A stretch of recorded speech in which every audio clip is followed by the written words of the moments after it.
देवादिदेव 1008 आदिम तीर्थंकर श्री आदिनाथ भगवान की। दोनों हाथों को आकाश की ऊंचाई में प्रदान करते हुए पूरी चेतना के साथ आपकी उपस्थिति का एहसास हो। चैतन्य चमत्कारी श्री चंद्रप्रभु भगवान की, परम शांति विधायक श्री शांतिनाथ भगवान की, चिंतामणि श्री पार्श्वनाथ भगवान की, वर्तमान शासन नायक श्री वर्धमान भगवान की, 24 तीर्थंकर भगवंतों की, संत श्रोमणी 108 आचार्य गुरुवर श्री विद्यासागर जी महामुनिराज की, गुणायतन प्रणेता शंका समाधान जनक भावना योग प्रवर्तक तरुणाई के प्रखर वक्ता पूज्य मुनिवर श्री प्रमाण सागर जी महाराज की, क्षुल्लक श्री आदर सागर जी महाराज की, क्षुल्लक श्री समाधर सागर जी महाराज की, क्षुल्लक श्री चिद्रूप सागर जी महाराज की, क्षुल्लक श्री स्वरूप सागर जी महाराज की, क्षुल्लक श्री सुभग सागर जी महाराज की। आइए बंधुओं, आज हमने पांचों क्षुल्लक जी की जय इसलिए बोली है क्योंकि वो 1.5 माह बाद अपने गुरु के चरणों में पहुंचे हुए हैं। महाराज श्री सम्मेश शिखर तीर्थराज में उन सब के लिए 4 क्षुल्लक जी के लिए वहां पर छोड़ करके आए थे, क्योंकि महाराज श्री को शीघ्र था अपने गुरुदेव के चरणों में पहुंचना था, आचार्य भगवान के चरणों में, लेकिन वो पूर्ण नहीं हो पाया और फिर उनकी दिशा परिवर्तित हुई और क्षुल्लक जी ने विहार किया। और ये सौभाग्य मिलन का मिला मनेन्द्रगढ़ की पावन नगरी को। आज प्रातःकाल चारों क्षुल्लक जी महाराज लगातार चलते हुए 20-22 दिन में 550 किलोमीटर की लंबी यात्रा करते हुए यहां पर आए हैं।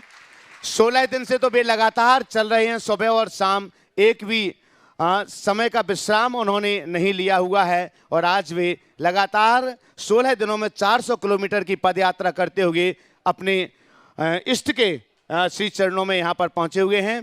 आइएगा बंधुओं, शंका समाधान का यह सत्र आप सभी लोग मनेन्द्रगढ़ की इस पावन नगरी में से सुन रहे हैं, जहाँ पर आज बहुत ही मौलिक कार्यक्रम संपन्न हुए। प्रातः 5:45 बजे से ही आप लोग व्यस्त हैं। आज भावना योग आप लोगों ने यहाँ पर किया हुआ है। महाराज श्री का मंगल प्रवचन, मिलन और उसके बाद दोपहर में एक ऐतिहासिक गढ़धर वलय विधान महाराज श्री की चरण सन्निधि में आप सभी लोगों ने संपन्न किया हुआ है। और अब सायंकाल शंका समाधान के सत्र को आप सुन रहे हैं। बंधुओं, मैं इस सत्र को प्रारंभ करूं उसके पहले आप सभी लोग और जो लोग देश और दुनिया के कोनों में अपने घरों पर बैठ करके महाराज श्री के इस लोकप्रिय शंका समाधान के कार्यक्रम को पारस चैनल, जिनवाणी चैनल और प्रामाणिक ऐप के माध्यम से देख रहे हैं, उन सबका हार्दिक अभिनंदन और स्वागत करता हूं। साथ ही उन सभी के लिए भी मंगल आशीष मिले, आप सबके लिए भी मंगल आशीष मिले, तो दोनों हाथों को जोड़िएगा। महाराज श्री के पावन चरणों में हम नमोस्तु निवेदित करते हैं, इच्छामी निवेदित करते हैं। हे महाराज श्री नमोस्तु नमोस्तु नमोस्तु। हे महाराज श्री इच्छामी इच्छामी इच्छामी। आइएगा बंधुओं, आज गुणायतन परिवार से स्तंभ के रूप में जुड़ रहे हैं श्री पद्मनी जैन, मानवी जैन, मनेन्द्रगढ़ छत्तीसगढ़ से। तो एक बार जोरदार करतल ध्वनि से उनका सम्मान कीजिएगा। मैं उन्हें बहुत सम्मान के साथ यहाँ पर आमंत्रित कर रहा हूँ कि वे गुणायतन से स्तंभ के रूप में जुड़ रही हैं। पद्मनी जैन, मानवी जैन, कृपया पधारें। और आपका सम्मान करने के लिए मैं आमंत्रित कर रहा हूँ शैलेश जी, विलासपुर से हमारे बीच हैं, गुणायतन के ट्रस्टी हैं। अगर यहाँ हैं तो कृपया पधारिएगा। और आज जो गुणायतन परिवार से जुड़ रहे हैं उनको गुणायतन का प्रतीक चिन्ह दे करके आज सम्मानित कीजिएगा। आज के गढ़धर वलय विधान के वे सौधर्म इंद्र भी हैं और गुणायतन के बहुत ही पुराने ट्रस्टी के रूप में भी हैं। तो कृपया पधारें। और जो आज गुणायतन से स्तंभ के रूप में जुड़ी हैं पद्मनी जैन, मानवी जैन, उनका सम्मान करें। थोड़ा सा और आगे बढ़ जाओ, आप उस तरफ पहुंच जाओ। हाँ ठीक है, चलेगा। जोरदार जोरदार करतल ध्वनि, अनुमोदन होना चाहिए इस पुण्य की।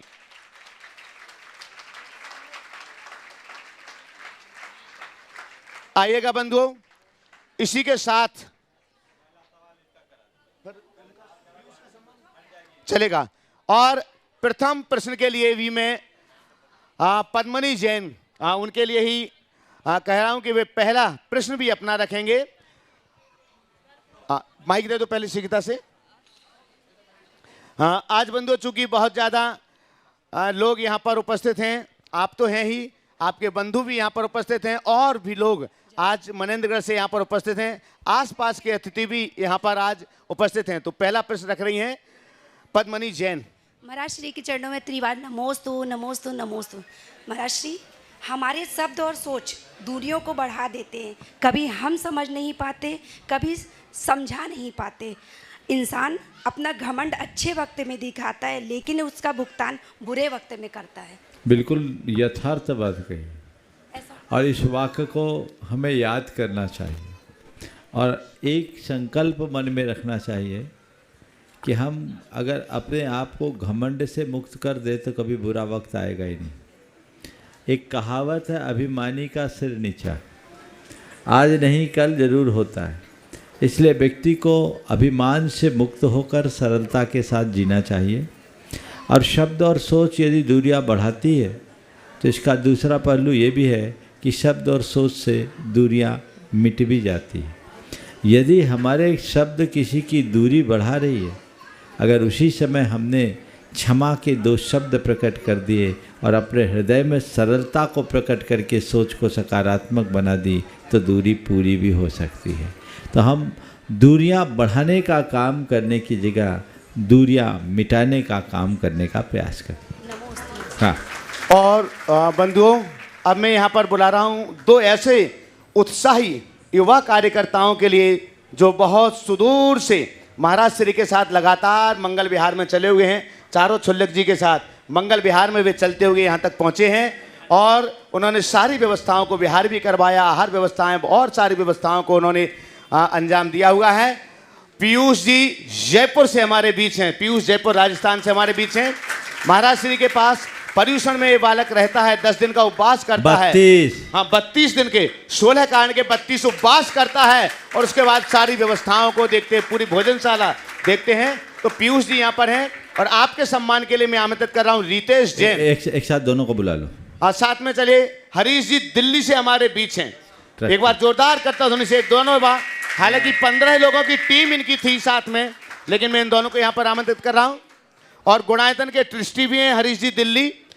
आपके सम्मान के लिए आमंत्रित कर रहा हूँ रितेश जी जैन, नवयुवक मंडल अध्यक्ष, और संतोष जी जैन, सकल जैन समाज के अध्यक्ष। कृपया पधारें और दोनों साथियों का सम्मान करें। आपकी करतल ध्वनि लगातार इन साथियों के सम्मान में बजना चाहिए। ओ हाँ, जल्दी आ। एक बार इन दोनों के लिए पुनः करतल ध्वनि।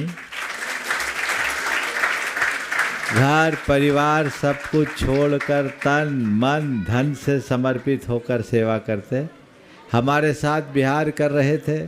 जब बात आई कि छुल्लक जी लोगों का भी विहार कराना है, इन लोगों को तो मैं समेत शिखर छोड़ कर आया था, तो बोले महाराज जी हम लोग कराते हैं और ये अनवरत पूरा बिहार यात्रा में सहयोगी बने हैं। जोरदार अभिनंदन कीजिए। चलिए आइएगा बंधुओं। इसी के साथ मैं यहाँ पर चूंकि उनकी संख्या बहुत ज़्यादा है तो अनुरोध करूँगा वो अपने स्थान पर खड़े होंगे। आज हमारे बीच श्वेतांबर समाज से अनेक बंधुगण यहाँ पर इस सभा में उपस्थित हैं। राधा किशन जी, कनक कुमार कातेला एवं झबरलाल, सीए अरिहंत बोत्रा और उनके जितने भी साथी यहाँ पर हों, तो मैं अनुरोध करता हूँ वे अपने स्थान पर खड़े हों। वे पूज्य श्री के श्री चरणों में अपनी भावांजलि भी देना चाहते हैं। आपके जो भी प्रश्न हैं वो आप प्रश्न भी अपने रख सकते हैं। तो सीए अरिहंत जैन और संपूर्ण श्वेतांबर समाज मनेंद्रगढ़ से जितने भी साथी यहाँ पर उपस्थित हैं, आगे ले लीजिएगा उनको। हाँ हाँ, वहीं जो जहाँ वहीं खड़े हो जाए, वहीं खड़े रहें। अरिहंत भाई वहीं खड़े रहें, माइक आपके पास पहुँच रहा है। एक जन बाकी लोग इकट्ठे हो जाइए। हाँ वहीं पर हैं, पीछे खड़े, माइक पीछे दे दो अरिहंत को। चलिए एक बार जोरदार करतल ध्वनि से इन सभी का सम्मान कीजिएगा। और आपके बाद में तैयार रहेंगे अनिल जी कटारे, शैलेंद्र कंजे, सुनील जी जैन, सभी उनके साथी भी कटनी दिल्ली। रखिए अपनी बात रखें। मुनि प्रवर के चरणों में नमोस्तु नमोस्तु नमोस्तु। चुलक महाराज साहब के चरणों में इच्छामी इच्छामी। ठहरा हुआ पाँव कभी मंजिल पा नहीं सकता, ठहरा हुआ पाँव कभी मंजिल पा नहीं सकता। बिना अच्छे कर्मों के कोई भवसागर को तार नहीं सकता। जिसे मिले मुनि श्री प्रमाण सागर जी से शंकाओं का समाधान, जिसे मिले मुनि प्रमाण सागर जी से शंकाओं का समाधान, उसे कोई भी भटका नहीं सकता, उसे कोई भी भटका नहीं सकता। आज हमारा परम सौभाग्य है और पुण्य कर्मों का उदय है कि हमारे बीच श्री मुनि प्रमाण सागर जी एवं उनके साथ 5 चुलक जी का पावन प्रवास हमारे मनेंद्रगढ़ में हुआ। आपके आगमन से जो हमारी खुशियां हैं उसे मैं कुछ इस तरीके से बोलना चाहूँगा। केसरिया केसरिया आज हमारो मन केसरिया, हम भी केसरिया तुम भी केसरिया, मनेंद्रगढ़ नगरी आज केसरिया। जल्दी से सवाल कर लो, एक बार इनके लिए जोरदार करतल ध्वनि कर दो और सवाल कर लो। हाँ बोलो जल्दी। सवाल नहीं महाराज साहब, आज हमारी अर्जी है कि हमें एक सप्ताह का और समय सकल जैन श्वेतांबर संघ, या यूं कहूं कि सकल जैन दिगंबर और श्वेतांबर सकल जैन समाज या मनेंद्रगढ़ समाज की तरफ से हम अर्ज करते हैं हाथ जोड़ के कि हमें एक हफ्ते का और प्रवास मिले। एक बात तय कर लो, मनेंद्रगढ़ वाले एक हफ्ते हमारे साथ रहेंगे। चलो बिल्कुल आगे चलो। ओ ठीक है आगे। चलिए अनिल जी कटारे, शैलेंद्र जी कंजे, सुनील जी एन कटनी, और आपके बाद में तैयार रहेंगे दिल्ली वाले भी हो जाए। हाँ दिल्ली वाले भी साथ में खड़े हो जाएं, और आपके बाद में तैयार रहें कि कृपा जैन बोलें। हाँ गुरुवर के चरणों में नमोस्तु नमोस्तु नमोस्तु। गुरुवर, सारी बीमारियों के इलाज बहुत हैं, लेकिन एक 2 बीमारियां हैं जो आदमी में जाती नहीं हैं, एक ईगो, एक स्टेटस। इससे कैसे मुक्त हों? पूरी बुराई की जड़ यही है। ईगो को कह दो गो तो दूर हो जाएगी। ईगो से मुक्ति कैसे मिलेगी? जब तक तुम उसको पालते रहोगे। मनुष्य ईगो को पालता है, स्टेटस तो ईगो का ही परिणाम है। जिस चीज़ को व्यक्ति पुष्ट करते रहे वो कभी नष्ट नहीं हो सकता। ईगो को नष्ट करना है तो व्यक्ति को तय करना होगा कि ये हमारे जीवन की एक बहुत बड़ी दुर्बलता है, मुझे इससे मुक्त होना है। आत्मज्ञान के बल पर, अभी वहीं आत्मज्ञान के बल पर हम अपने अभिमान को विनष्ट कर सकते हैं। तत्व ज्ञान ले जीवन की वास्तविकता को समझे, सोच को सकारात्मक बनाए और विनम्रता को अपने जीवन का आदर्श बनाए, तभी ऐसा कुछ कर सकते हैं। ओम। कृपा जैन, माइक दे उधर। और आपके बाद में तैयार रहेंगे अमर जैन, अध्यक्ष श्री दिगंबर जैन मंदिर टीटी नगर भोपाल, और आपके साथ में आए होंगे सभी लोग। महाराज श्री के चरणों में मेरा त्रैवा नमोस्तु नमोस्तु नमोस्तु, और सारे चुल्लक जी महाराज को मेरी तरफ से क्षामी क्षामी क्षामी। ओ बोलिए। महाराज श्री, हमारा यह प्रश्न है, जो व्यक्ति 16 से 20 वर्ष में ब्रह्मचारी व्रत लेता है, वो व्रत का पालन किसी महाराज श्री के संग में रह के अच्छे से होता है कि गृहस्थ में रह के अच्छे से होता है? देखो, सच्चे अर्थों में देखा जाए तो गुरुकुल वास में ही सही ब्रह्मचर्य पलता है, और संयम समूह में पलता है। द्रव्य क्षेत्र काल भाव का हमारे मन पर प्रभाव पड़ता है, इसलिए अनुकूल द्रव्य क्षेत्र काल भाव का आश्रय लेना चाहिए ताकि अपने व्रतों का निर्बाध पालन हो सके। नमोस्तु महाराज। दीजिए पीछे। श्री अमरजी जैन, अध्यक्ष श्री दिगंबर जैन मंदिर टीटी नगर भोपाल, और आपके साथ में सभी साथी। इसके बाद तैयार रहेंगे सेजल जैन मनेंद्रगढ़। सबसे पहले तो हम लोग आपसे एक करबद्ध प्रार्थना करने आए पूरी कमेटी के साथ में कि भगवान का चतुर्मास भोपाल में हो, ऐसी मनोभावना हम भोपाल समाज की ओर से प्रतिनिधित्व कर रहे हैं। हमारी पूरी कमेटी आई है। दूसरा, आपके मार्गदर्शन में ही हम एक भव्य मंदिर का जीर्णोद्धार कर रहे हैं भगवान, तो आपका जैसा भी हुक्म होगा, हमने इसके पूर्व या उसके पश्चात जैसा हुक्म होगा, हम निश्चित तौर से उसके लिए करने के लिए अग्रसर हैं। इसी मानतब से हम लोग आए हैं। भगवान, एक छोटा सा प्रश्न, हमारी छोटी बहू का प्रश्न है, शायद मैं बहुत अच्छे से प्रश्न कर पाऊँ नहीं कर पाऊँ, मैं नहीं कह सकता। उसका ऐसा कहना है था कि अष्टप्रतिहार्य, जो भगवान के अष्टप्रतिहार्य हैं, उन्हें हम शरीर के माध्यम से कैसे कर सकते हैं, कुछ ऐसा उसका प्रश्न है। पहले तो मैं चाहूँगा एक बार इस टीम का जोरदार अभिनंदन करके। ये भोपाल की बड़ी सक्रिय, समर्पित और कर्मठ टीम है, और अभी वर्तमान में टीटी नगर जैन मंदिर को पूरी तरह से ये संभाल रहे हैं। बहुत बड़े उद्देश्य को लेकर चल रहे हैं। मैं भावना भाता हूँ आपका उद्देश्य जल्दी सफल हो। आपने जो सवाल किया, अष्टप्रातिहार्यों को हम अपने शरीर के साथ कैसे जोड़ें, तो देखो, प्रातिहार्यों को शरीर के साथ जोड़ना की बात नहीं है, मैंने जब भक्तामर पर अपना प्रवचन दिया तो भक्तामर के प्रवचनों में 8 प्रातिहार्यों का प्रतीक वैज्ञानिक विश्लेषण किया है और उससे हम इन 8 प्रातिहार्य से युक्त भगवान का किस भांति ध्यान कर सकते हैं, वो बहुत अच्छा विवेचन है। 8 प्रातिहार्य पर हमारे 6 प्रवचन हैं भक्तामर में। आप उनको बोलो, उनको सुन ले। यहाँ मैं दूंगा तो बहुत विस्तार हो जाएगा और फिर आज बहुत सारे लोगों का सवाल है तो वहाँ से उनको उत्तर प्राप्त हो सकता है। एक बार उसे जरूर सुने। नमोस्तु भगवान। सेजल जैन मनेंद्रगढ़, और इसके बाद में तैयार रहेंगे डॉक्टर सुधीर जैन मनेंद्रगढ़। महाराज जी के चरणों में नमोस्तु नमोस्तु नमोस्तु। क्षुल्लक जी को इक्षामि इक्षामि इक्षामि। महाराज जी, मेरा यह प्रश्न है, क्या विज्ञान के विकास से धर्म का विनाश हो रहा है? मार्गदर्शन दें। देखिए, विज्ञान के विकास से धर्म का विनाश हो रहा है, ये कथन मुझे सुसंगत नहीं लगता। लेकिन मनुष्य की सोच के कारण धर्म का ह्रास जरूर होता है।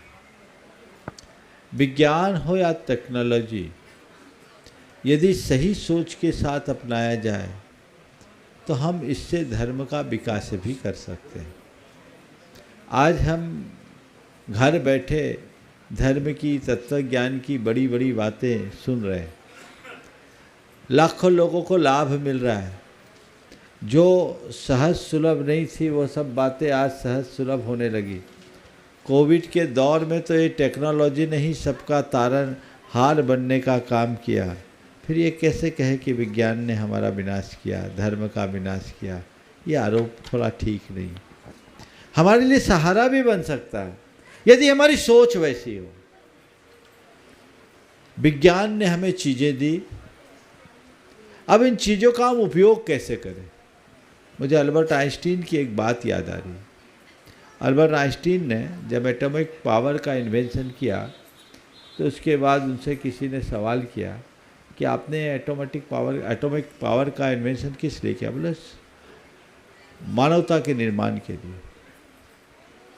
बोले क्या आपका ये पक्का विश्वास है कि ये आपका ये इन्वेंशन केवल निर्माण के काम में लगेगा? बोले बेशक।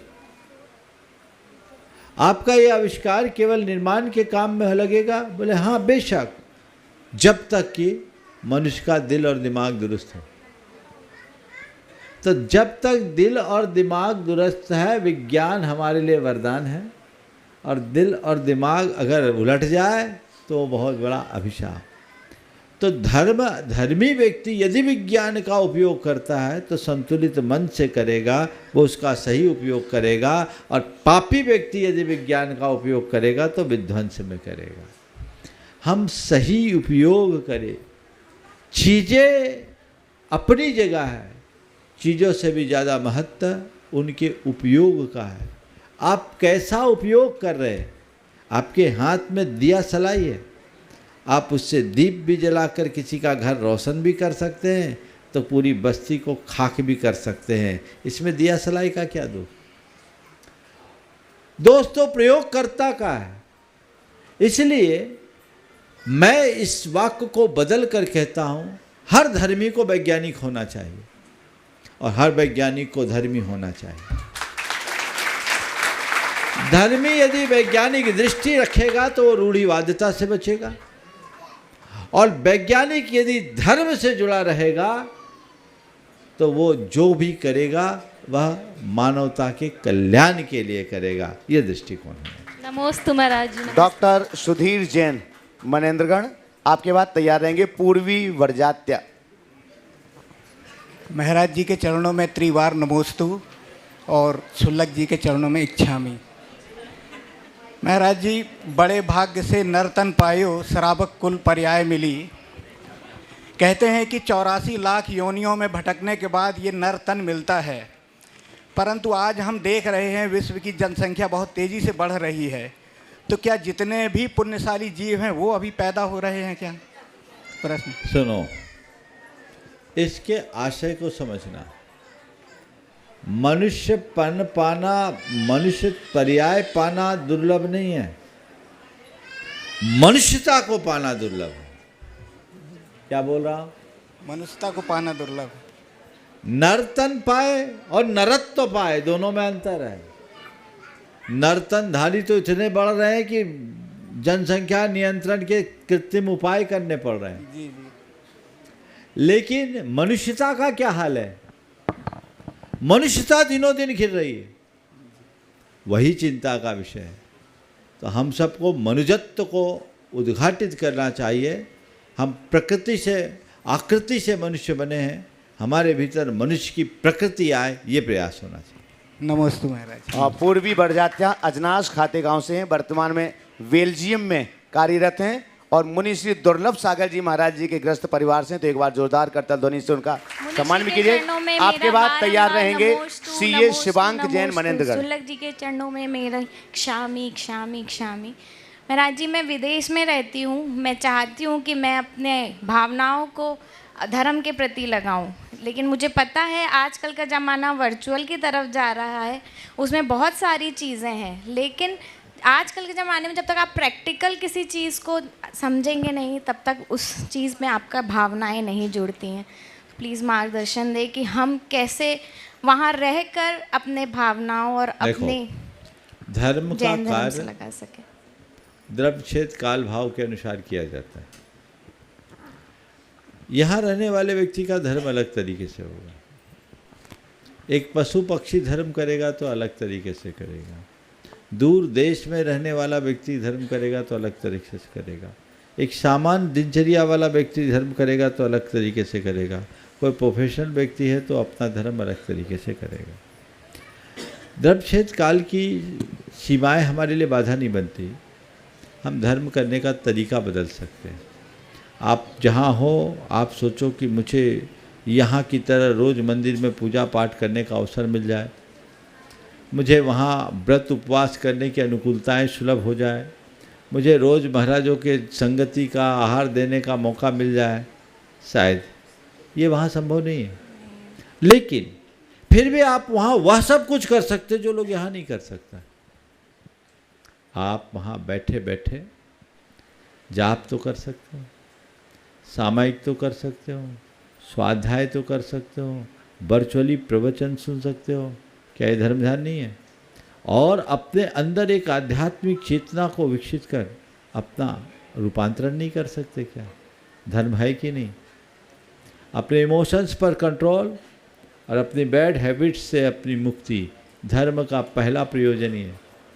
श्रद्धा मजबूत बनाए रखो। अगर मनुष्य की श्रद्धा प्रबल है तो देश काल की सीमाएं बाधक नहीं बनती।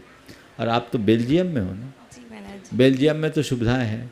हाँ महाराज जी, वहाँ श्वेतांबर मंदिर है। हाँ, और शायद एक चैत्यालय भी है। नहीं, एक ही श्वेतांबर मंदिर है। जो है वहाँ आप सुविधा अपना देखिए।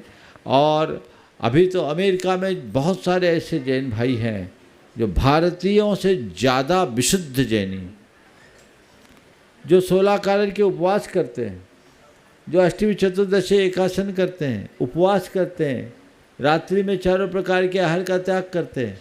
सारी सुविधाएं लोगों को उपलब्ध हो जाती है यदि हमारी प्राथमिकताएं वैसी हो जाए। इसलिए बहुत अच्छा, अपने भावना भाई हैं। अब रहना वहीं है तो आपको ये तय करना है यहाँ रहते हुए मैं क्या कर सकती हूँ। जितना बने उतना कीजिए। नमोस्तु। सीए शिवांक जैन मनेंद्रगढ़। और आपके बाद में तैयार रहेंगे विनय कुमार जैन चिरमिरी, ट्रस्टी गुणायतन। गुरु जी के चरणों में बारंबार नमोस्तु नमोस्तु नमोस्तु। शुल्लक जी के चरणों में क्षामी क्षमा। महाराज जी, मेरा एक प्रश्न है कि आजकल के जो शुभचिंतक होते हैं वह हमारा शुभ देखकर चिंतित हो जाते हैं, तो ऐसे शुभचिंतकों से हमें कैसा व्यवहार करना चाहिए? अतः हम ऐसे लोगों की संगत से कैसे बच सकते हैं महाराज जी? हमारे शुभ को देखकर कोई चिंतित होते हैं तो हमें परेशान होने की क्या जरूरत? परेशानी उनकी। और चिंतित वो है कि तुम अच्छा है, तुम्हारे शुभ देखकर वो चिंतित हो रहे हैं, तो तुम परेशान होने की जगह भगवान से प्रार्थना करो, भगवान उसका भी शुभ कर दो, उसकी बुद्धि शुद्ध हो जाए। ना हमें चिंता करने की जरूरत है, ना परेशान होने की जरूरत है। अपनी दृष्टि को सकारात्मक बनाने की जरूरत है। अरे आग वहां लगी है और जल तुम रहे हो, ये कौन सी बात हो गई? हाँ, अब महाराज उसको जलने दें, ये मैं नहीं चाहता। मैं तो चाहता हूँ कहीं आग लगे ही नहीं, इसलिए प्रार्थना करो, हे प्रभु मेरे शुभ से किसी को चिंता या परेशानी हो रही है तो इतनी कृपा कर दे, जैसे मेरा शुभ है वैसे उसका भी शुभोदय कर दे। ऐसी प्रार्थना करो, इससे तुम्हारा भी भला होगा और उसका भी भला होगा, जीवन आगे बढ़ेगा। जीवन नमस्ते। विनय कुमार जैन चिरमिरी, ट्रस्टी गुणायतन। आगे तैयार रहेंगे प्रमिला कातेला। नमोस्तु महाराज जी, नमोस्तु महाराज जी, भैया जी महाराज जी, मेरा प्रश्न है, बहुत से ऐसे मुहावरे हैं लेकिन एक मुहावरा का सारांश समझना चाहता हूँ। 100 चूहे खा के बिल्ली हज को चली। हाँ, इसका कुछ भी तो सारांश। 100 चूहे खाकर बिल्ली चली हज को। ये कहावत है कि व्यक्ति ढेर सारा पाप कर ले और उसके बाद धर्म करे, तो ये उन लोगों के लिए कहा जाता है जिसका अतीत बुरा है और फिर वो अपने आप को समाज में अग्रणी स्थान देना चाहता है, धार्मिकों के समूह में लाना चाहता है। हालांकि मेरा दृष्टिकोण इस विषय में थोड़ा अलग है। अगर बिल्ली ने 100 चूहे खाए और फिर बिल्ली हज को जा रही है तो हम इसकी व्याख्या कुछ इस तरीके से करना पसंद करेंगे जो मुहावरा के प्रसिद्ध अर्थ से भिन्न है कि देखो 100 चूहा खाने के बाद अगर हृदय बदल जाए तो बिल्ली भी हज को जा सकती है। और भावना भाई कि कभी चूहा ना खाए। इसलिए मैं कहता हूँ कोई व्यक्ति यदि पापी रहा हो और वो धर्म के दरबार में आ रहा है तो ये मत कहो कि देखो ये पापी आ गया, 100 चूहा खा करके दिल्ली चली हज को, ऐसा मत कहो। कहो देखो अंजन भी निरंजन बन रहा है। अंजन चोर का इतिहास हमारे सामने है। क्या ये सकारात्मक दृष्टिकोण नहीं रखा जा सकता? अगर किसी ने अतीत में कोई पाप किया तो क्या वो पापी बने रहने के लिए अभिशप्त है? पापी भी परमात्मा बन सकता है यदि हृदय परिवर्तन हो जाए। अंजन भी निरंजन हो सकता है, बशर्ते उसका धर्म छद्म न हो, यथार्थ हो, अंतस्पर्शी हो। दिखावा, ढोंग इस तरह को धर करके कोई करेगा उसके लिए कहावत लागू होगी। लेकिन हृदय परिवर्तन के साथ यदि कोई करता है तो हमें उसे हृदय से लगाना चाहिए और सोचना चाहिए कि आज जिसकी हम पापी कहकर आलोचना करते हैं, उपेक्षा करते हैं, हो सकता है कल उसमें परमेश्वर प्रकट हो जाए, और ऐसा अतीत में हुआ भी। प्रमिला कातेला शीघ्रता से खड़े हों और इसके बाद में तैयार रहेंगे कुमारी दीक्षा जैन। महाराज जी के चरणों में मेरा कोटि वंदन। मेरा सवाल है कि मनुष्य गति उत्तम गति बताई है, उससे ऊपर है देव गति। तो देव गति तो एक फॉरेन ट्रिप जैसी है, वहाँ कोई पुण्य का उपार्जन नहीं है, वहाँ तो मनुष्य गति से किया हुआ पुण्य खर्च करते हैं। तो मतलब वही हो गया कि मनुष्य गति में खर्च करो और देव गति में पुण्य अपना खर्च करके आओ, फिर मनुष्य गति में पुण्य कमाओ। तो ये चक्कर कैसे? देखो फॉरेन ट्रिप दो तरह से होता है। सुनो, एक मौज मस्ती करने के लिए फॉरेन ट्रिप करते हैं और एक कारोबार करने के लिए फॉरेन ट्रिप करते हैं। पर वहाँ सुनो तो... बता रहा हूँ, अभी आपकी बात सुन लिया। फॉरेन ट्रिप केवल मौज मस्ती के लिए नहीं होता। हमने पुराणों में पढ़ा है, शास्त्रों में पढ़ा है कि पहले बड़े बड़े सेठ साहूकार होते थे, विवाह होते ही विदेश जाते थे पैसा कमाने, कमाई करने के लिए, कुछ अर्न करने के लिए। तो ये जो देव पर्याय है ना, इसमें दोनों अवसर है। जो पापी देव बनते हैं, पापी व्यक्ति यदि देव बनता है तो उसका देव गति फॉरेन ट्रिप की तरह है। सारा अपना पुण्य खर्च करके वहाँ से मरकर एक इंद्री पेड़ बनता है या पशु बनता है, सारा पुण्य गंवा देता है। लेकिन धर्मी यदि देव बनता है तो वहाँ पुण्य का नया उपार्जन करता, वो कमाने गया, गंवाने नहीं। धर्मी के संस्कार अलग होते हैं। वो नियोक्ता जो भोग वैभव के साधन उसे प्राप्त होते हैं, उनका हे बुद्धि से उपभोग करता है, और वहाँ रह कर के भी वो परमात्मा की आराधना में समर्पित हो जाता है। मिथ्या दृष्टि भोगों में रत होता है, और सम्यक दृष्टि सबसे पहले भगवान के चरणों में जाता है, उनके समो शरण में जाता है, उनके दर्शन बंधन से अपने जीवन को धन्य करता है। जितनी बड़ी भक्ति और पूजा देवता करते हो मनुष्य नहीं कर सकता। तो दोनों तरह का ट्रिप है। इसलिए बात समझो इसको कि हम देव पर्याय को फॉरेन ट्रिप माने, पर उस ट्रिप को अर्निंग की ट्रिप बनाए, कमाई की ट्रिप बनाए। वहाँ जाकर जो सम्यक दृष्टि होता है, यहाँ से पुण्य लेकर जाता है और वहाँ और पुण्य कमाता है, और उस पुण्य के साथ यहाँ आता है तो सुरेंद्रत्व के साथ नरेंद्र बनता है और पारिव्राज्य प्राप्त करके परम निर्वाण को प्राप्त करता है, अरहंत अवस्था के बाद। इसलिए कैसी ट्रिप करना है?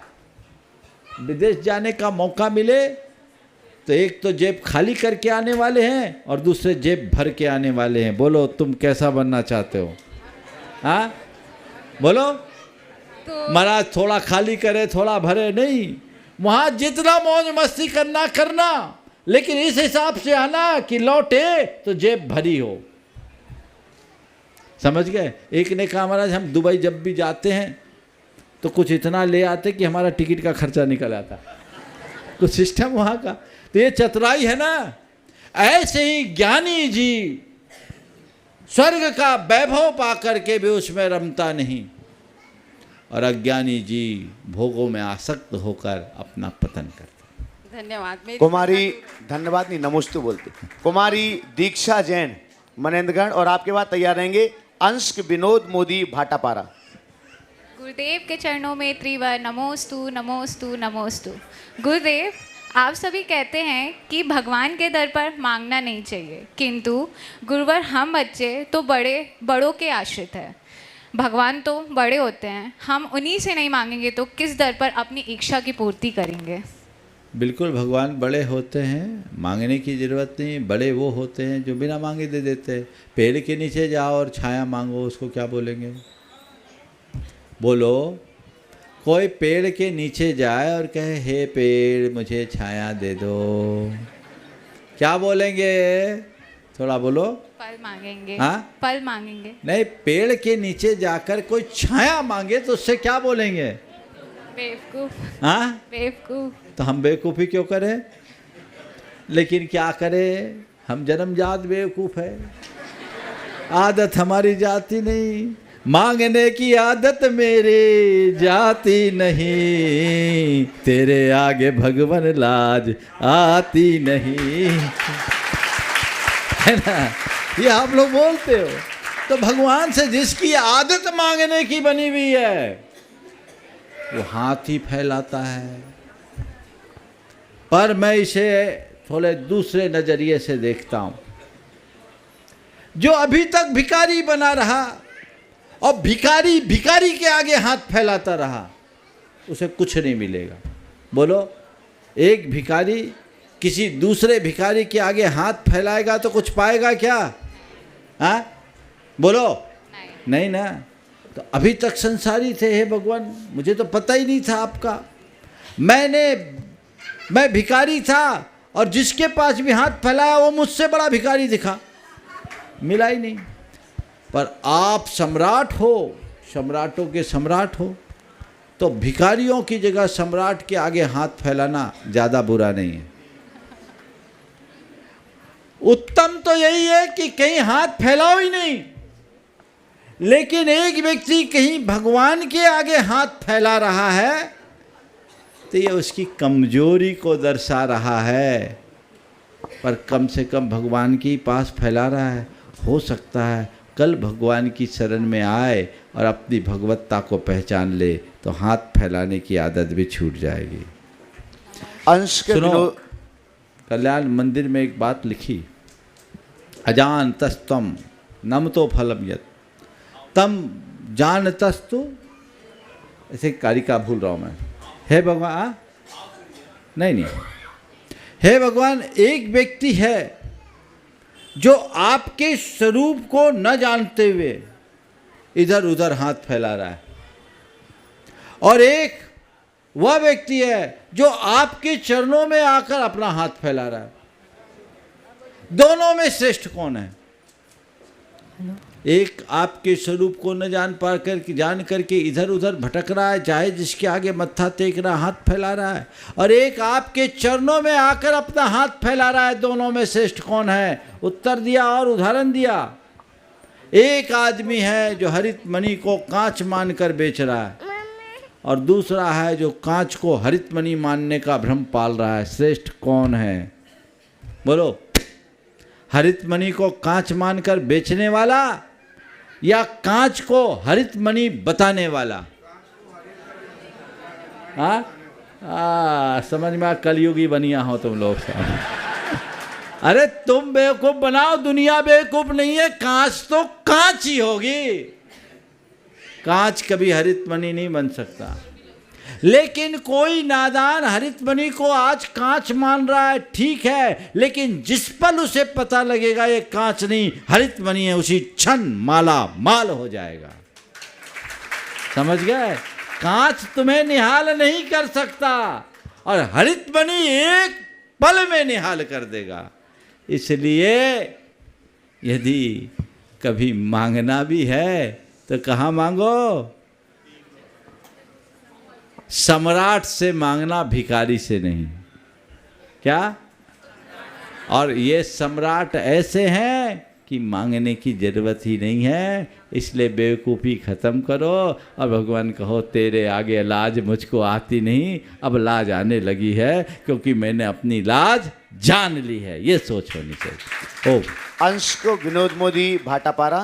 अशोक भाई, अब क्षुल्लक जी लोग सवाल होगा, बहन जी एक सवाल करेगी प्रतिभास्थली, इसके बाद प्रश्न, उसके हे बाद। गुरुवर, नमोस्तु नमोस्तु नमोस्तु। हाँ, भाटापारा सकल जैन समाज का नमोस्तु, मोदी परिवार का नमोस्तु। हे रत्नत्रयधारी गुरुदेव, हमें अक्सर महसूस होता है कि दूसरों का जीवन हमसे अच्छा है, लेकिन हम ये भूल जाते हैं कि उनके लिए भी तो हम दूसरे ही हैं। तो हे मुनिवर, हमारी दृष्टि इतनी विशाल कैसे बने कि हम अपना प्राप्त जीवन ही पर्याप्त महसूस कर सकें? फिर से बोलिएगा सवाल, पहला भाग नहीं सुना मैं। हमें अक्सर ऐसा महसूस होता है कि दूसरों का जीवन हमसे अच्छा है, लेकिन हम ये भूल जाते हैं कि हम भी तो उनके लिए दूसरे ही हैं। बिल्कुल ठीक है। तो हे मुनिवर, हमारी दृष्टि इतनी विशाल कैसे बने कि हम अपना प्राप्त जीवन ही पर्याप्त महसूस कर सकें? प्राप्त को पर्याप्त हम कैसे महसूस करें?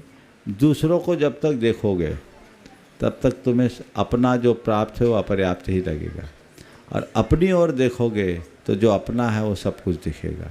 अपने को आदत बदलनी होगी, संतोष को अपने जीवन का आदर्श बनाना होगा। मुनिश्री, आज ये झारी का जो बोलिया था वो कमेटी से बहुत बढ़िया। हम अंतिम प्रश्न ले रहे हैं। अंकिता जैन जबलपुर प्रतिभास्थली से हमारे बीच हैं दीदी, और वो अपना प्रश्न रखेंगी। यहीं की है? हाँ, यहीं की मनेंद्रगढ़ की ही रहने वाली हैं और जबलपुर प्रतिभास्थली में है वो। और इसके बाद में हम बहुत ही विनय भावना के साथ में क्षुल्लक श्री सुभग सागर जी महाराज जी के चरणों में निवेदन कर रहे हैं। महाराज श्री के चरणों में बारंबार नमोस्तु, सभी क्षुल्लक महाराज जी के चरणों में बारंबार शामी। महाराज श्री, वैसे तो प्रतिभा स्थली आज सभी जानते हैं, देश का एक बच्चा भी बता सकता है कि प्रतिभा स्थली क्या चीज़ है और आचार्य भगवान ने किस उद्देश्य को लेकर के आज प्रतिभा स्थली को खोला था, ये सभी जानते हैं। लेकिन मुझे थोड़ा सा दुख होता है कि इतनी बड़ी प्रतिभा स्थली जो जहाँ पर विदेश से भी लोग पढ़ने के लिए आते हैं, अध्ययन करने के लिए आते हैं, वहाँ या हमारे यहाँ से एक बच्चा पढ़ता नहीं। ओह, देखिए, सबसे पहली बात तो एक बार बहन जी का जोरदार खड़े रख एक मिनट जोरदार अभिनंदन करें। ये आपके समाज की गौरव है। शायद 2 बहनें हैं और दोनों बहनों ने अपना पूरा जीवन गुरु चरणों में समर्पित किया है और गुरुदेव के लक्ष्य को पूर्ण करने में अपनी बहुत बड़ी सहभागिता दे रही हैं। निश्चित ये मनेंद्रगढ़ की पूरी समाज के लिए बहुत बहुत गौरव का विषय होना चाहिए। देखिए, प्रतिभास्थली गुरुदेव की बहुत दूरदर्शी सोच की अभिव्यक्ति है और पिछले लगभग 20 साल हो गए। 20 वर्षों में प्रतिभा स्थली ने बहुत ही क्रांतिकारी काम किए। कई बच्चियों का जीवन बदल गया और वहाँ से पढ़ी हुई बच्चियाँ जिस घर में गई है वहाँ जैनत्व की ज्योति युग युगांतरों के लिए सुरक्षित हो गई है। ये एक बहुत अच्छी बात है। संस्कार युक्त शिक्षा देने की भावना गुरुदेव ने प्रकट की। हम तो एक ही बात जानते हैं, हम आम लोगों में और गुरुदेव में एक बड़ा अंतर है। आम लोग केवल बात करते थे, हमारे गुरुदेव समाधान देते हैं।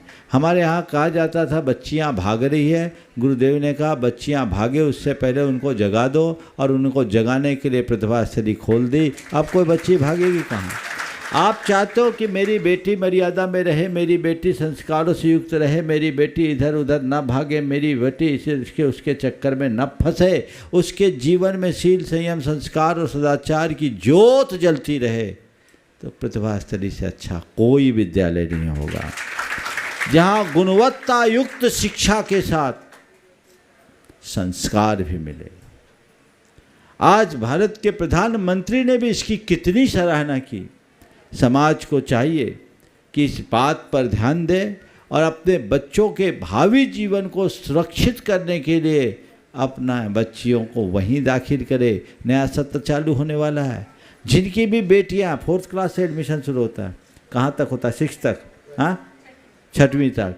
जिनकी भी 4th से 6वीं तक की बच्चियां हैं, मैं चाहता हूं अगर आप अपनी बच्ची का भाग्य संवारना चाहते हैं, जीवन संभालना चाहते हैं, तो वहीं भेजो। हालांकि वहाँ सीटें फुल रहती है, एडमिशन की प्रक्रियाएं थोड़ी अलग है, लेकिन जो भी जाएंगे बहुत अच्छे तरीके से आएंगे। एक बहन आज सुबह आहार दे रही थी, कही थी मैं प्रतिभा स्थली में पढ़ी हूँ। कौन थी सुबह? आज कल की बात है, कल दे रहे थे। तो कहने का तात्पर्य ये है कि जो भी संस्कार पाते हैं वो अपना जीवन धन्य करते हैं। आप अपने बच्चों को भेजें। मनेंद्रगढ़ के लिए नहीं बोल रहा हूँ, पूरे देश के लोग जहाँ भी सुन रहे हैं वे ज़रूर अपने बच्चों को भेजें। जहाँ तक लोगों की सोच बनती कि हिंदी माध्यम है इसलिए नहीं भेजें, वहाँ माध्यम का कोई बैरियर नहीं है। वहाँ पढ़ने वाली बच्चियों की हिंदी, अंग्रेजी और संस्कृत तीनों बहुत अच्छी होती। बल्कि आज इंग्लिश मीडियम में पढ़ने वाले बच्चों के तो न इंग्लिश अच्छी न हिंदी अच्छी, वो गदरे हो जाते हैं, न इधर के न उधर के। और वहाँ जो बच्चियाँ पढ़ रही है वो बहुत उत्तम। मैं कोलकाता में था, एक चार्टर्ड अकाउंटेंट दंपति मेरे पास आए। वो अपनी बच्ची का एडमिशन कराना चाहते थे। पत्नी पत्नी में इस बात को लेकर के थोड़ी सी खींचातानी थी। पत्नी कह रही थी कि हिंदी मीडियम है, हम कैसे भेजें। तो पति ने मेरे सामने जब बात रखी तो मैंने कहा एक काम करो, तुम अपनी बेटी को लेकर जाओ और 5th क्लास की तुम्हारी बेटी जो इंग्लिश मीडियम में पढ़ी उसकी इंग्लिश, और वहाँ 5th क्लास की हिंदी मीडियम की लड़की की इंग्लिश देख लो और फिर बताना क्या स्थिति है। वो लेकर गए डोंगरगढ़, और डोंगरगढ़ में जाकर के वहाँ 5th क्लास में पढ़ने वाली हिंदी माध्यम की बच्ची की अंग्रेजी सुनी तो अभिभूत हो गए और उन्होंने अपनी बेटी को वहीं एडमिशन कराया। बोले ये है, इसलिए हम निकाल दीजिए, और अपनी भाषा में जो ज्ञान अर्जित होता है वो दूसरी भाषा में नहीं। मुझे तो लगता है बहुत जल्दी सरकार भी इस नीति को आगे बढ़ाने वाली है, जो नई शिक्षा नीति का अंग बनने वाला। हाँ, 5वीं तक मातृभाषा ही अनिवार्य कर दिया, और भी इसमें कुछ चीज़ें जुड़ने वाली है। इसलिए ये बहुत ही अच्छी बात पर ध्यान केंद्रित किया गया है। समय पर बहन जी को देखकर मेरे मन में ये भाव आया, ये जानकारी लोगों तक जाना चाहिए और अपनी भाषा में हमें अपने आप को आगे बढ़ाने का उपक्रम करना चाहिए। आज एक अच्छा सहयोग बना। हम सम्मेद शिखर जी से बिहार किए थे, और बिहार करने में चूँकि जल्दी जाने का मूड था तो हम 4 क्षुल्लक जी, इनकी भावना तो बहुत थी साथ चलने की, पर हमने कहा व्यवस्थाएं कम बेसी होगी तो एक केवल आदर सागर जी के साथ आ गए थे। इन चारों का मन मायूस हो रहा था, पर अब योग बना। लगभग 42-44 दिन के अंतराल के बाद आज ये लोग आए और बहुत तत्परता से चल कर के आए हैं, बिना रुके। रांची से यहाँ तक तो एक टाइम भी रुके बिना 16 दिन में लगभग 400 किलोमीटर की यात्रा की है। ये बहुत लंबी यात्रा है। आज यहाँ आए हैं। मैं चाहूँगा कि आगे के सत्र में चारों महाराज आज अपना सवाल करें, ताकि आप लोगों को भी पता लगे महाराज लोग चल कर आए हैं। निवेदन कर रहा हूँ क्षुल्लक श्री शोभा सागर जी महाराज जी के श्री चरणों में इच्छामी निवेदित करते हुए। पूज्य मुनिवर के श्री चरणों में अनंत बार नमोस्तु नमोस्तु नमोस्तु। महाराज श्री, आज के समय में हर व्यक्ति धन संपन्न बनना चाहता है। वो यह सोचता है कि वो धन संपन्न यदि बन जाए तो वो सम्मानीय होगा, प्रतिष्ठा को प्राप्त करेगा। लेकिन हम लोगों के सामने एक जीता जागता उदाहरण है कि कमाई की अपेक्षा त्यागने वाले व्यक्ति का ज़्यादा सम्मान होता है। तो भगवान, हम आपके माध्यम से ये जानना चाहते हैं कि कमाई की अपेक्षा त्याग का क्या महत्व है और किस प्रकार से त्याग का महिमा समझनी चाहिए। नमस्ते। बहुत अच्छा सवाल है। महाराज के सवाल का उत्तर बाद में दूंगा, पर पहले इनके सवाल को थोड़ा सा मैं अलग दिशा देना चाहता हूँ। महाराज ने कहा लोग धन संपन्न होना चाहते हैं। मुझे कोई गुरेज नहीं, आप जितना धन संपन्न होना चाहें हो जाएं, लेकिन धन संपन्न के साथ धर्म संपन्न भी हों, ताकि धन आपके जीवन को धन्य कर सके। जो धन संपन्नता के साथ धर्म से संपन्न होते हैं, उनका धन उनके जीवन को धन्य करता है, और जो धर्म शून्य होते हैं उनका धन उनके पास धरा रह जाता है, एक दिन निधन हो जाता है। तो धन पाकर निधन होने से पहले जीवन को धन्य करना है तो धर्म संपन्न बनो। रहा सवाल धन हमें क्या देता है और त्याग हमें क्या देता है। धन व्यक्ति को प्रशंसा दे सकता है, धन व्यक्ति को प्रतिष्ठा दे सकता है। ये अल्पकालिक होती है। धनी की प्रशंसा होगी, धनी को प्रतिष्ठा मिलेगी, वह भी तब जब वो धन का सद्व्यय करेगा। तब अच्छा काम करे, लोक में उसका नाम होता है, लोक में उसकी प्रशंसा होती है, उसकी प्रतिष्ठा होती है। ये धनी के साथ होता है। लेकिन अगर वो त्यागी बन जाए तो उसकी पूजा होती है। धनी को प्रतिष्ठा मिल सकती है, पर पूजा तो केवल त्यागी को जाता है। ये भारत की संस्कृति त्याग की संस्कृति। भारत को में बड़े बड़े राजा महाराजा चक्रवर्ती और श्रीमंत हुए, पर भारत में उन्हें नहीं पूजा गया। भारत में ऋषि मुनियों और संतों को, त्यागी तपस्वियों को ही पूजा गया, क्योंकि भारत में चरित्र को प्रधानता दी जाती। तो त्याग की पूजा होती है। त्यागी के चरणों में तो इंद्र भी सिर झुकाता है, जो संसार में सबसे ज़्यादा वैभवशाली माना जाता है। इसलिए त्याग का आसन सदैव ऊंचा होता है। निवेदन कर रहा हूँ क्षुल्लक श्री स्वरूप सागर जी महाराज जी के पावन चरणों में। मुनि श्री के चरणों में बारंबार नमोस्तु। ठीक है महाराज श्री, जैसा कि आज के दोपहर के प्रवचन में आपने बताया कि आचार्य भगवान पूज्यपाद स्वामी ने समाधि भक्ति में अपनी भक्ति का फल मांगा कि जब प्राण कंठ से निकलें तब आपका नाम मेरे मुख पर हो। तो महाराज श्री, एक बार आचार्य भगवान ने भी कुंडलपुर महोत्सव में इसी श्लोक का प्रयोग किया था, बड़े ही भरे कंठ से। तो इतने बड़े बड़े साधक महाराज श्री ये भावना क्यों कर रहे हैं कि जब प्राण कंठ से निकलें तब आपका नाम मेरे मुख से निकले? वो चाहें तो मांगना ही है तो केवल ज्ञान मांग सकते हैं, शुद्ध उपयोग की अनुभूति मांग सकते हैं। इसमें क्या रहस्य है महाराज? देखो, जब बाहर रहते हैं ना तो हमें बाहर की चीज़ दिखती है, और जब भीतर होते हैं तो सब चीज़ छूट जाता है। भगवान के प्रति भक्ति बाहर होती, और जब भक्ति होती तो इस तरह का भाव होता ही है। आपने बोला शुद्धोपयोग केवल ज्ञान मांगने से मिलता नहीं, ये तो हमारी आत्मा की लीनता का फल है। जब आत्मा के साथ एकाकार संबंध हो जाता है तो ये सब चीज़ें छूट जाती है। ना वहाँ कुछ मांगने की बात होती है, ना देने की बात होती है। ये तो भक्ति भरे हृदय है, उद्गार है। वो भक्ति प्रकट होती है और प्रवृत्ति में भक्ति की ही जाती है, क्योंकि अशुभ से बचने का हमारे पास और कोई दूसरा आलंबन नहीं है। हर पल आत्मस्थ होकर नहीं जिया जा सकता, इसलिए पाप से बचना है तो हमें भक्ति के मार्ग का आलंबन लेना चाहिए। अनुरोध कर रहा हूँ क्षुल्लक श्री चिद्रूप सागर जी महाराज जी के पावन चरणों में। पूज्य मुनिश्री के चरणों में बारंबार नमोस्तु। महाराज जी, हम लोग जब पिछली बार मनेंद्रगढ़ आए थे तो पूज्य आचार्य भगवान के चरणों से आपके श्री चरणों में जा रहे थे। तब इन लोगों ने भावना भाई थी कि आपके श्री चरण इनकी भूमि पर पड़े, तो ये इस बार इन लोग को सौभाग्य प्राप्त हो गया कि आपके चरण यहाँ पड़ गए।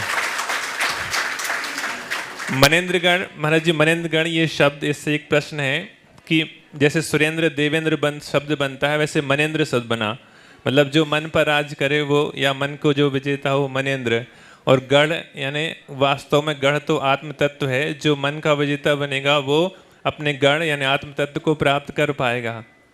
पर महाराज जी कई बार मन कमज़ोर होता है, हम ऐसे कुछ प्रसंग बनते हैं जब हमारे बड़े, हमारे गुरु हमारे पास ना हो तो हमारा मन कमज़ोर हो जाता है। उस परिस्थिति में हमें अपने मन पर किस प्रकार से मजबूत करना चाहिए? नमोस्तु। आपने जो सवाल किया, एक बार उसी सवाल को मैंने दूसरे तरीके से गुरुदेव से पूछा था, और गुरुदेव जब प्रतिक्रमण पढ़ा रहे थे तो मैंने ऐसे ही पूछा कि जब किसी निमित्त से मन उद्विग्न हो जाए तो क्या करना चाहिए?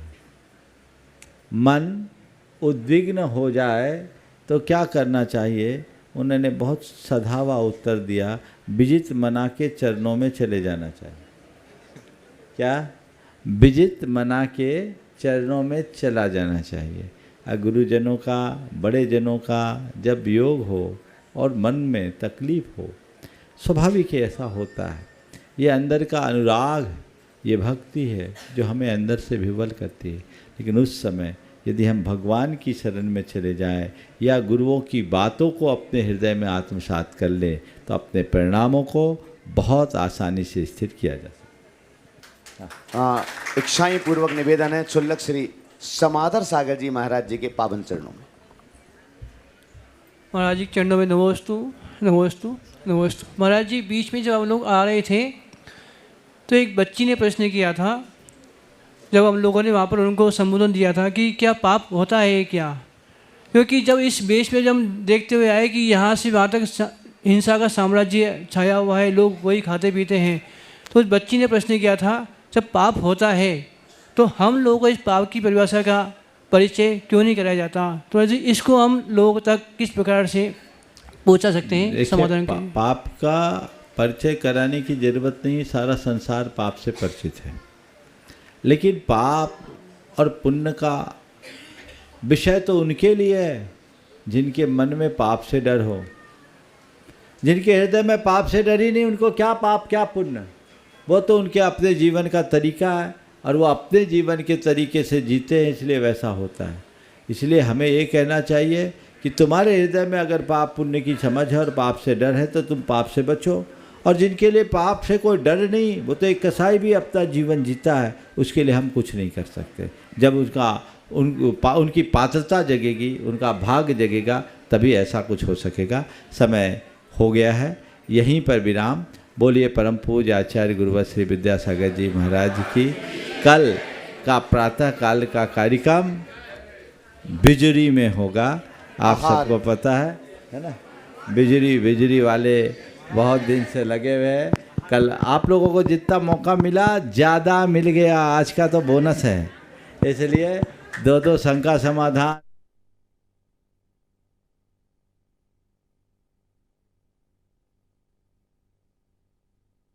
और कल की आहारचर्या मध्य प्रदेश में होगी। मध्य प्रदेश के लोग आज बहुत संख्या में आए भी हैं और छत्तीसगढ़ से कल छत्तीसगढ़ वाले विदाई की बेला में कल वहाँ तैयार रहेंगे, जहाँ पर एमपी और छत्तीसगढ़ की सीमा मिलती है। तो ज़्यादा से ज़्यादा संख्या में यहाँ से जहाँ से भी हैं बिहार के